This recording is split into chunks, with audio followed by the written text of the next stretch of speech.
오늘도 이런 새벽 주님의 음성을 사모하며 나오신 여러분 축복하고 환영합니다. 오늘 우리가 읽고 묵상할 성경은요, 시편 83편에서 89편까지입니다. 이 시편들은 하나님 백성을 둘러싼 위협과 시련 속에서도 하나님의 임재와 통치, 인자하심을 강구하며 신뢰하는 내용입니다. 그중 오늘 새벽 함께 읽을 본문은 시편 87편입니다. 이 시편은 고라 자손의 찬송시라는 표제를 가지고 있죠. 고라 자손은요, 성막의 문지기로 섬기던 레위 가문으로서 누구보다 하나님의 처소가 얼마나 귀하고 귀한 곳인지 깊이 알고 있었던 그런 사람들입니다. 학자들은 이 시편이 바벨론 포로기 이후에 기록되었을 가능성이 높다고 봅니다. 예루살렘이 무너지고요, 이방 땅으로 끌려갔던 백성들이 다시 고국으로 되돌아와서 무너진 성전 터를 바라보며 지은 노래라라고 합니다. 그들의 눈에 시온은요, 여전히 폐허처럼 보였을지는 모릅니다. 그러나 시인은 그 자리를 향해 전혀 다른 시선으로 노래를 시작하죠. 오늘 이 새벽 폐허처럼 보이던 그 자리에서 시인이 무엇을 보았는지 함께 본문 속으로 들어가 보겠습니다. 첫 번째로 시인은요, 하나님이 시온을 세우셨다 이렇게 노래합니다. 1절입니다. 그의 터전이 성산에 있으며, 여기 터전이라는 단어가 나오는데 터, 기초 이런 의미를 가지고 있습니다. 중요한 것은 이 터전을 누가 놓았느냐라는 거죠. 사람이 아닙니다. 하나님이십니다. 시온은 사람의 계획이나 힘으로 세워진 곳이 아니라 하나님께서 친히 기초를 놓으신 자리입니다. 오늘 우리가 다니는 교회도 마찬가지입니다. 교회는 건물이 아닙니다. 사람의 재능이나 재정, 열심만으로 세워지는 것도 아닙니다. 교회는 하나님께서 친히 기초를 놓으시고 지금도 붙들고 계시는 은혜의 공동체입니다. 우리 교회도 똑같습니다. 사람의 눈에 부족해 보일 수 있습니다. 성도의 수가 적을 수도 있고요, 어려운 시기를 지날 수도 있습니다. 그러나 그 기초가 하나님께 있다면 그 교회는 결코 흔들리지 않습니다. 2절과 3절입니다. 여호와께서 야곱의 모든 거처보다 시온의 문들을 사랑하시는도다. 하나님의 성이여 너를 가리켜 영광스럽도다 말하는도다. 셀라. 자, 하나님은 시온을, 다시 말하면 교회를 사랑하십니다. 다른 어떤 것보다 더 사랑하십니다. 그리고 영광스럽다 이렇게 말씀을 하십니다. 사람의 눈에는 평범해 보이는 교회 하나하나를 하나님은 영광스럽게 보고 계신다는 겁니다. 그러므로 우리 교회를 단순히 모이는 장소로만 여기지 마십시오.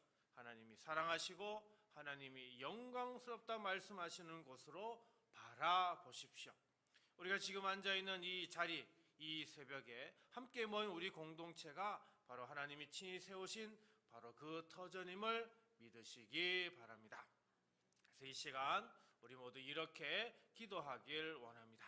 주님, 하나님께서 친히 세우신 교회 위에 우리를 두셨으니 참으로 감사합니다. 우리의 재능과 열심이 아니라 오직 주님의 은혜만이 우리 교회의 참된 기초임을 날마다 기억하며 살아가게 하여 주소서. 여러분이 서 있는 그 자리가 하나님이 사랑하시고 영광스럽다 말씀하시는 자리임을 기억하며 살아가시기를 간절히 기도드립니다. 두 번째로 시인은 하나님이 열방을 부르셨다라고 노래합니다. 6절입니다. 여호와께서 민족들을 등록하실 때에는 그 수를 세시며 이 사람이 거기서 났다 하시리로다. 셀라. 여기 민족들이라고 하는 단어 나오는데요, 백성들, 민족들 그런 뜻입니다. 이 단어가 중요한 이유는요, 하나님께서 한 민족만이 아니라 여러 민족, 곧 열방 가운데서도 자기 백성을 부르신다는 그 사실을 보여주고 있기 때문입니다. 4절과 5절을 보게 되면은요, 라합, 바벨론, 그리고 4절에 블레셋, 두로, 구스 이런 이름들이 나옵니다. 그 중에 이 라합이라고 하는 것은 애굽을 가리키는 다른 이름이기도 합니다. 이들은 모두 이스라엘 근처에 있던 민족들이죠.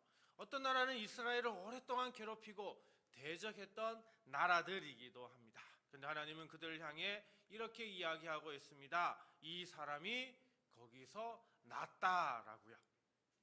원수처럼 여겨졌던 민족 출신도 하나님 안에서 시온에서 태어난 사람이 된다, 이런 뜻이 된다라는 겁니다.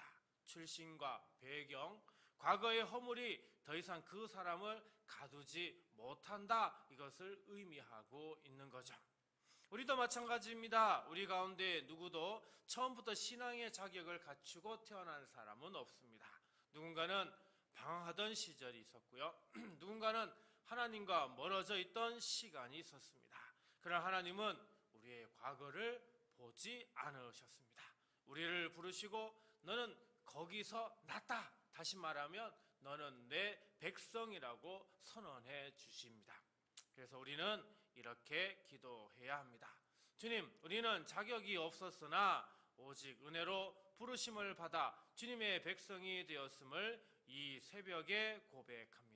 우리의 과거와 연약함을 넘어 새로운 정체성을 주신 그 은혜를 날마다 기억하며 감사하게 살게 하여 주소서. 오늘 이 새벽 하나님의 그 부르심을 붙들고 오늘 하루도 새로운 정체성으로 담대히 살아가시기를 주님의 이름으로 축복합니다. 마지막 세 번째로 시인은 하나님이 근원을 주신다, 이렇게 노래를 합니다. 7절입니다. 노래하는 자와 뛰어노는 자들이 말하기를 나의 모든 근원이 내게 있다 하리로다. 여기 나의 근원이라고 하는 단어 마야나이라고 하는데 나의 샘들, 나의 근원들, 복수의 의미입니다. 그러니까 단순히 물 한 모금이 아니라 끊임없이 솟아나는 샘을 가리키는 그런 의미가 되는 거죠. 시편 기자는 자신의 기쁨과 생명, 찬양의 근원이 샘과 같다, 이렇게 고백하고 있는 것입니다. 그리고 그 샘이 어디에 있다고 말합니까? 내게 있다. 여기서 내는 하나님을 가리키죠. 하나님께 우리의 샘이 있다라는 고백입니다. 여기서 노래하는 자와 뛰어노는 자는 단순히 기분이 좋아서 춤추는 사람들이 아닙니다.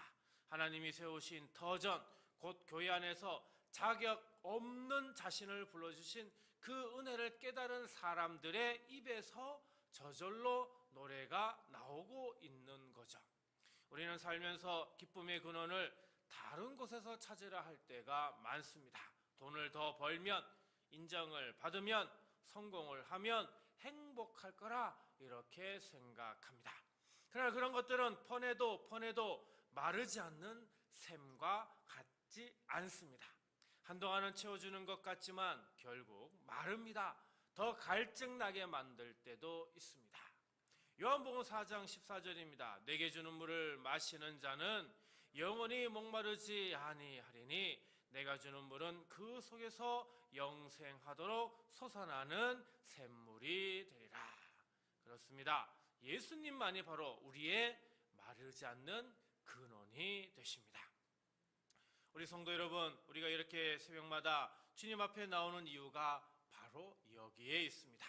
오늘 하루를 살아갈 힘, 무너진 마음을 회복할 위로, 입에서 흘러나올 찬양, 그 모든 것의 근원이 우리 주님께 있기 때문입니다. 그러므로 이 시간 우리 모두 이렇게 기도하길 원합니다. 주님, 우리의 모든 기쁨과 위로와 생명의 근원이 오직 주님께 있음을 이 새벽에 다시 고백합니다. 세상에서 마르지 않는 샘을 찾아 헤매지 않고 오직 주님만을 우리의 참된 근원으로 삼게 하여 주소서. 여러분의 모든 근원이신 주님께서 마르지 않는 샘처럼 여러분의 마음을 채우시고 여러분의 입술에 찬양이 끊이지 않게 하시기를 주님의 이름으로 축원합니다. 오늘 말씀을 생각하며 다음 세 가지를 놓고 우리 함께 기도하겠습니다. 주님, 하나님이 세우신 교회를 사랑하며 은혜의 터전 위에 믿음으로 굳게 서게 하소서. 주님, 은혜로 부르신 성도의 정체성을 붙들고 오늘도 감사와 순종으로 살아가게 하소서. 주님, 모든 기쁨과 생명의 근원이 주께 있음을 믿고 오늘도 감사와 찬양으로 살게 하소서. 여러분, 이 시간 이 세 가지 기도 제목으로 우리 함께 기도하고요, 주기도문으로 마치도록 하겠습니다. 기도합니다. 하나님 아버지, 시편 87편의 말씀처럼 교회가 사람의 힘으로 세워진 것이 아니라 하나님께서 친히 세우신 은혜의 터전임을 믿게 하여 주옵소서. 우리 성도들이 교회를 단순한 건물이나 모임으로 여기지 않게 하시고 하나님께서 사랑하시고 영광스럽다 말씀하시는 거룩한 공동체로 바라보게 하여 주옵소서.